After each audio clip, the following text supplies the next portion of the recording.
UTI, unit trust of India. ये नाम तो हमने अक्सर सुना होगा कहीं ना कहीं किसी न किसी से।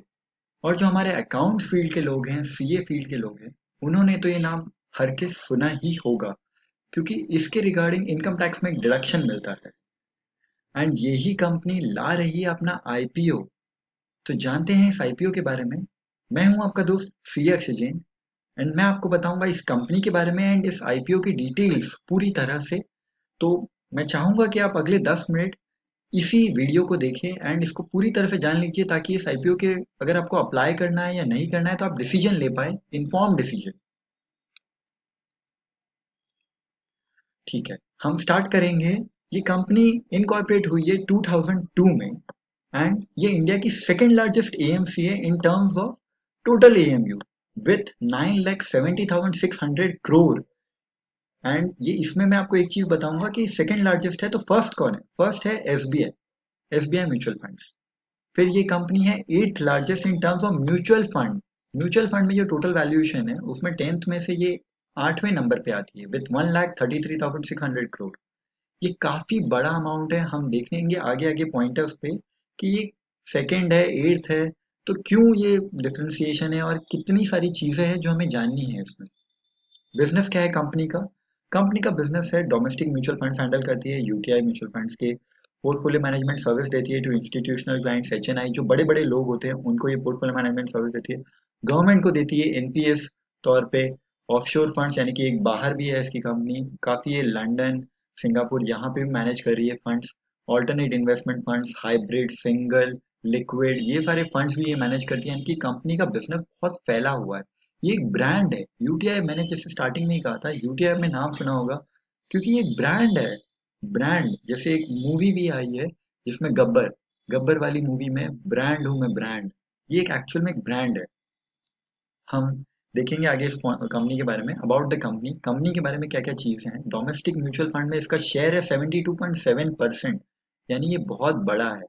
बहुत बड़ा शेयर है इसका मैनेजमेंट फीस का। यहाँ पे मैनेजमेंट फीस जो आ रही है इसकी, जो 72.77% है डोमेस्टिक म्यूचुअल फंड्स की। 11 मिलियन फोलियोज है इसके पास, यानी कि 1.1 करोड़, यानी कि कितना ज्यादा है। और टोटल म्यूचुअल फंड इंडस्ट्री का 12.8% है इसके पास। ये अच्छा अमाउंट है, अच्छा परसेंटेज है। फिर नेशनल फुटप्रिंट है। नेशनल फुटप्रिंट यानी कि इसका बहुत फैला हुआ बिजनेस, जैसे मैंने कहा था। 163 यूटीआई फाइनेंशियल सेंटर्स है, 257 बिजनेस डेवलपमेंट एसोसिएट्स है, चीफ एजेंट्स है, 53,000 इंडिपेंडेंट फाइनेंशियल एडवाइजर है, बैंक एंड डिस्ट्रीब्यूटर्स हैं। यानी कि बहुत फैला हुआ बिजनेस है। आप इसको देख कर भी बोल सकते हैं कि हाँ, हर जगह हमें ये दिखता ही दिखता है। इसके चार बड़े स्पॉन्सर्स है, that is SBI, LIC, PNB, bank of Baroda, जिनका 18 मोर देन 18% सब्सक्रिप्शन है। प्लस मेजोरिटी स्टेक होल्डर्स है टीरो इंटरनेशनल, जिसका 26% शेयर होल्डिंग है। यानी कि ये कितने बड़े बड़े लोग हैं जिन्होंने मिल के संभाला है। एम्प्लॉय का भी शेयर है, वो बहुत ही कम परसेंट है, दैट इज 1% ओनली। तो ज्यादा गवर्नमेंट ऑफ इंडिया के पास ये majority stakeholder government of India के पास है, जैसे एसबीआई, एलआईसी गवर्नमेंट के।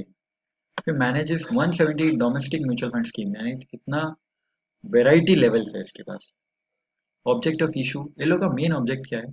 बेनिफिट्स ऑफ लिस्टिंग, ये मेन ऑब्जेक्ट है। यानी कि सारे जो, हाँ, इसका एक नीचे हम लोग एक पॉइंट भी देखेंगे जो रिस्क है इन्वेस्टर के लिए, वो है 100%।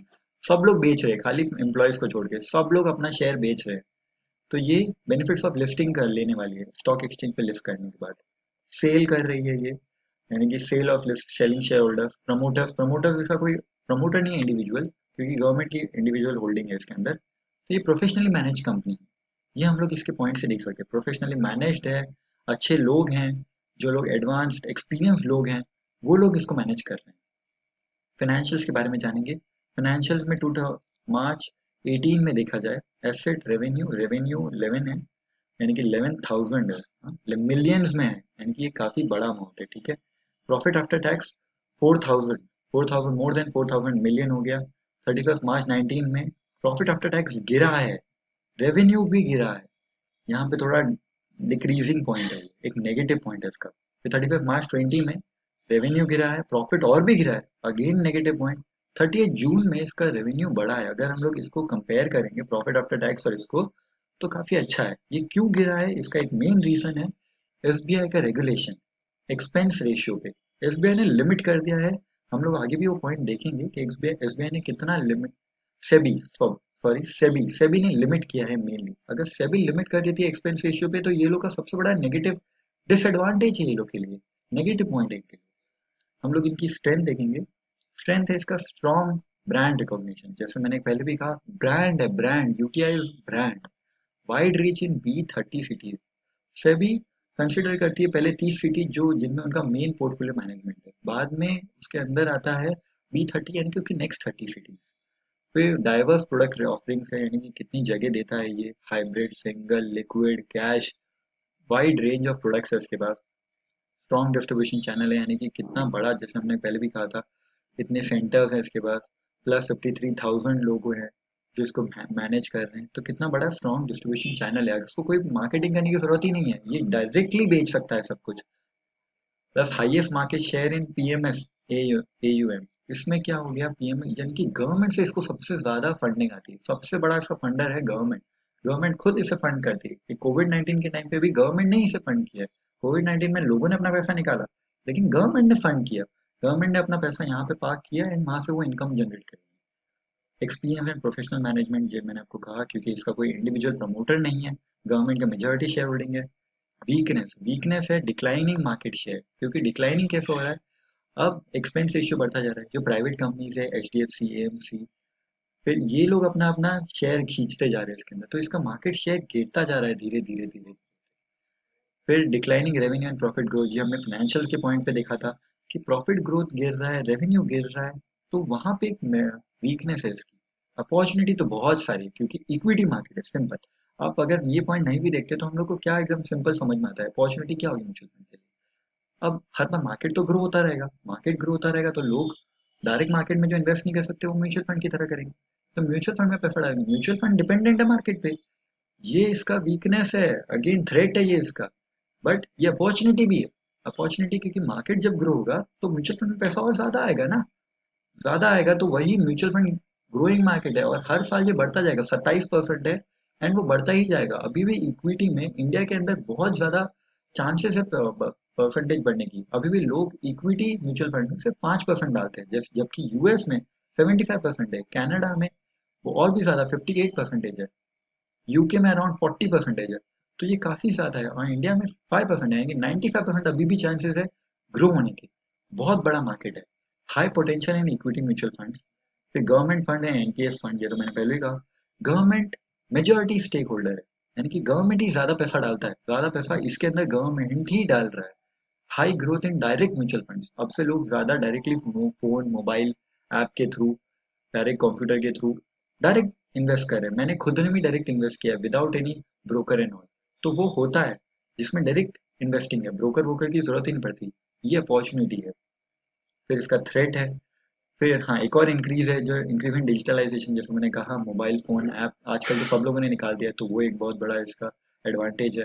फिर थ्रेट क्या है, प्रेशर ऑन टीआर, जैसे कि मैंने कहा, total expense ratio equity oriented पे गवर्नमेंट सेबी ने लिमिट कर दिया है, दैट इज 1.05% टू 2.25%। पहले ये ज्यादा था, इक्विटी में लोग ज्यादा पैसा डालते हैं तो वहाँ पे कमीशन भी ज्यादा होता है।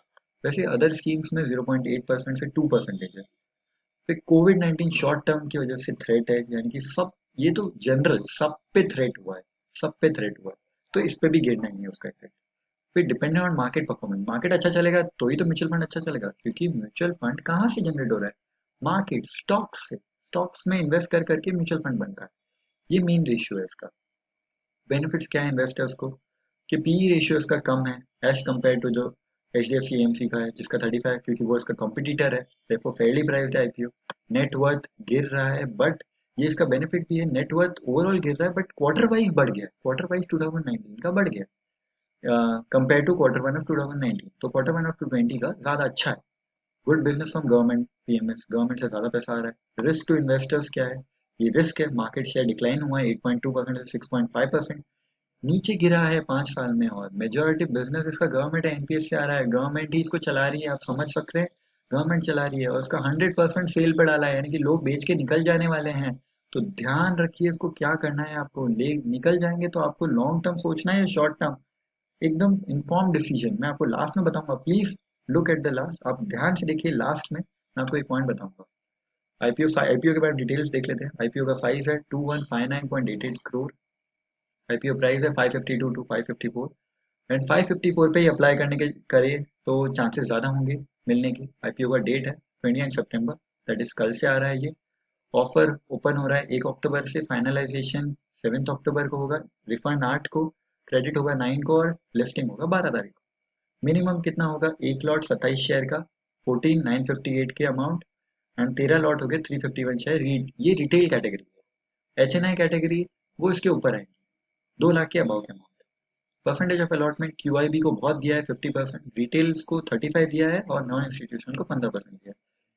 अब इसमें जो इंपॉर्टेंट पॉइंट था, आपको ये शेयर में लिस्ट करना है या नहीं, आप करिए, लेकिन लिस्टिंग गेन तक, लिस्टिंग गेन लेके एक बार निकल जाइए। लिस्टिंग गेन के बाद आप थोड़ा टाइम रुकिए, इसे देखिए कैसे चल रहा है। अगर मार्केट अच्छा चलेगा तो ये बिल्कुल अच्छा चलेगा। अभी वो प्रेशर सबके ऊपर है, गवर्नमेंट वाला जो प्रेशर है, सेबी वाला, वो प्रेशर सबके ऊपर है। तो वो प्रेशर को देखते हुए हमें ये देखना है। अगर आप डायरेक्ट इन्वेस्ट नहीं कर सकते तो यूटीआई ब्रांड में डालिए पैसा, वो आपको हमेशा रखेगा। और गवर्न अब सबका होल्डिंग हो जाएगा इसके अंदर, और प्रोफेशनल प्लस एक्सपीरियंस मैनेजमेंट है, तो वो ये बेनिफिट, एडेड बेनिफिट है। तो अगर आपको ये वीडियो पसंद आया तो please like share and subscribe, and invest करते रहिए और अपना ध्यान रखिए। Thank you.